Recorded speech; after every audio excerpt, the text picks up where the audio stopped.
میرے لیے، میرے خاندان کے لیے، والوں کے لیے، تمام طلبا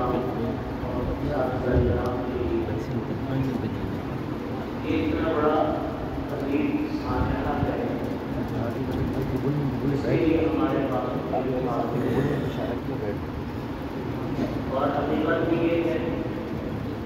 کہ ہم سب کے لیے سچنے کو برداشت کرنا ایک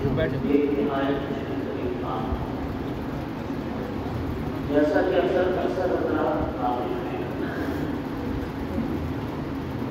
کہ والد صاحب رحمۃ اللہ علیہ پچھلے تقریباً 2 سال کے لگ بھگ ہونے کو آ رہے ہیں، مستقل قریب چل رہے ہیں، اور اس بیماری کے زمانے میں جو نشے و فراز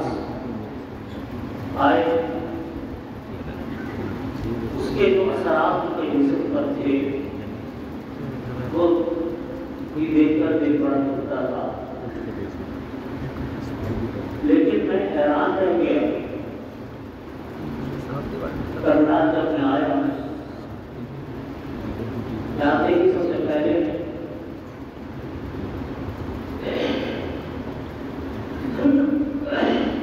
والد صاحب رحمۃ اللہ علیہ کے پاس گیا، ان کے چہروں کو جب میں نے دیکھا، بالکل اتنا تر و تازہ،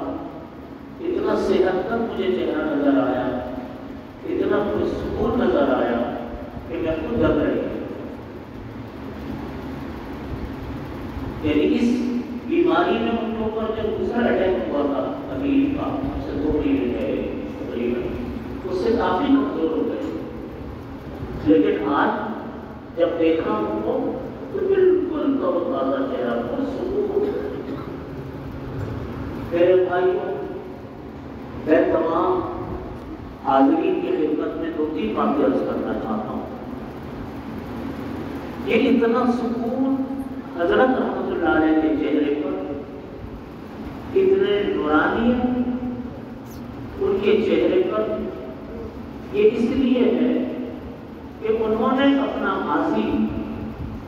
اتنا صاف ستھرا گزارا، اتنا باکردار گزارا کہ ہم تمام تلامذہ ان کی اولادوں کے لیے وہ ایک سبق رکھتا۔ اتنا سکون ایسے نہیں لگا جب تک اس کے پیچھے ماضی کی محنت لیتا ہوں۔ چونکہ ابھی وقت ہے کہ میں 2-3 بنیادی باتیں عرض کرتا ہوں تاکہ ہم اپنی زندگیوں کو اس سے متعلق بھی کرنے کی کوشش کریں۔ آپ کو معلوم ہے جامعہ دارالعلوم کراچی کتنی محنت سے میرے والد صاحب رحمۃ اللہ علیہ نے ایک اینٹ، ایک انچ اس کے اوپر کھڑے ہو کر، خود کھڑے ہو کر نگرانی کر کے بنایا۔ تمام رفقاء کرام جو دارالعلوم کے ہمارے رفقاء کرام ہیں، وہ جانتے ہیں کہ میرے والد صاحب رحمۃ اللہ علیہ اتنے منتظم تھے کہ بے تحاشا انتظامی صلاحیت بناتے تھے۔ میرے پاس حضرت قاری بشیر صاحب دامت برکاتہ مدینہ طیبہ کے مشہور قاری، ان کا بیماری کا ایام میں بہت فون آتے تھے والد صاحب کے پرانے دوست سے۔ وہ میرے سے کہتے فرمانے لگے کہ مجھ کو مولانا عاشق علیہ صاحب رحمۃ اللہ علیہ نے کہا ہے، قاری بشیر صاحب فرمائے کہ مجھ کو مولانا عاشق علیہ صاحب رحمۃ اللہ علیہ یہ کہتے تھے کہ مولوی رفیع کے لیے دارالعلوم انتظامی صلاحیت کے لحاظ سے بہت چھوٹی جگہ ہے، ان کو تو کسی ملک کا سربراہ ہونا چاہیے۔ تو انتظامی صلاحیت کے ساتھ ساتھ جو بنیادی چیز ہے وہ ہے روپے پیسے کے اندر جو انہوں نے احتیاط برتی۔ میرے تمام ہمارے دارالعلوم کے رفقاء کرام جو والد صاحب کے ساتھ کام کرتے ہیں وہ جانتے ہیں کہ اتنی احتیاط کہ آپ اس کا اندازہ عام آدمی کو ہوتا نہیں۔ یعنی ہمیں وہ کتنی ہی مرتبہ ڈانٹتے رہتے تھے کہ اگر ان کو یہ محسوس ہوتا تھا کہ ذرا سی انہوں نے احتیاطی کی رکن پیسے کے معاملے میں انتہا کرنے کی اختیار ہے۔ اپنے طلبہ کے معاملات کے اندر تمام طلبہ جانتے ہیں، میرے سے طلبہ جو ملتے ہیں وہ یہ کہتے ہیں کہ طلبہ کے معاملے میں ان کو یہ پتہ چل جائے کہ ان کے ساتھ کچھ زیادتی ہوئی ہے، ایسے بے چین ہو جاتے تھے کہ جیسے کوئی حل نہیں۔ ایک مرتبہ مجھ کو یاد ہے، پرانی بات ہے، کافی پرانی بات، کچھ طلبہ آئے کہ آج کھانا جو ہمارے ہاں پکا اس میں خرابی تھی، سالن وغیرہ دال وغیرہ خراب تھی۔ میں یہ سمجھا کہ سر والی صاحب اتنا کریں گے کہ لوگوں کو کچھ کہیں گے سنیں گے، لیکن وہ پورے عملے کے سر کے اوپر کھڑے رہے، کہا کہ ان کو بازار سے کھانا لا کر دو، جب تک کھانا نہیں آئے گا ان کا میں اطمینان نہیں کرتا۔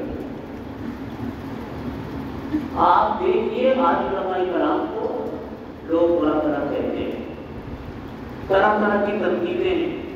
طرح طرح کے مسائل ہیں، طرح طرح کے ان کے بارے میں تجزیے ہیں، لیکن اس وقت اس سال کراچی کے اندر طلبہ تعلیم حاصل کر رہے ہیں وہ 15,000 سے زیادہ ہے، 15,000 سے زیادہ طلبہ طالبات، اور ان کی بھاری اکثریت طلبہ کی وہ ہے جو بہت تعلیم حاصل کرتی ہے اس مہنگائی کے دور میں، اور سہولتیں ان کو اتنی دی جاتی ہیں جتنی آج بڑی بڑی یونیورسٹیوں کے اندر وہ سہولتیں دی گئی ہیں۔ یہ ساری ہمارے ایک بزرگان دین کی، ہمارے ایک اکابرین کی یہ محنت ہے، اور اس وقت بھی میں یہ بات اپنے ساتھیوں سے عرض کرنا چاہتا ہوں کہ ہمیں اپنے ان اکابرین کے طور طریقوں کو دیکھ کر اپنی زندگی کی اصلاح کرنی چاہیے۔ جو ان کے طور طریقے تھے، جو ان کا طرز عمل تھا، اللہ تعالیٰ کو ہماری زندگیوں کے اندر پیدا فرمائے، اور اللہ تعالیٰ ہماری زندگیوں کے اندر اس کو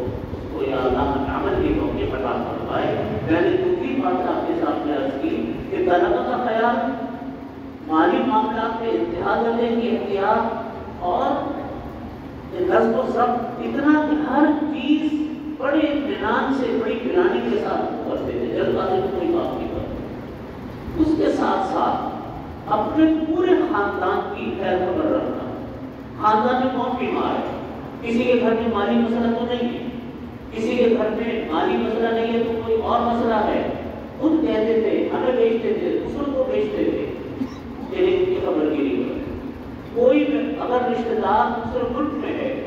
اور وہ کوئی مالی طور پر تکلیف میں ہے یا کسی بھی تکلیف میں اس کی مدد کو پہنچتے تھے، اتنی مصروفیتوں کے ساتھ۔ پھر تصنیف تعلیم کا مستقل ایک وقت تھا کہ مغرب کے بعد وہ کسی سے ملنا پسند نہیں کرتے تھے، صرف تصنیفی تعلیم کی کام کرتے تھے۔ اتنے انتظامات کے ساتھ آپ دیکھیں کہ ماشاءاللہ اتنی ان کی تصانیف ہے۔ اللہ تعالیٰ سے میری دعا ہے کہ اللہ تعالیٰ ہماری زندگیوں میں نظم و ضبط پیدا فرمائے، اور ہمیں ان اکابرین کے، اپنے بزرگوں کے طرز عمل کو اللہ تعالیٰ اختیار کرنے کی توفیق عطا فرمائے، اور اللہ تعالیٰ درجات عالیہ عطا فرمائے، ہماری اصلاح فرمائے۔ الحمد للہ۔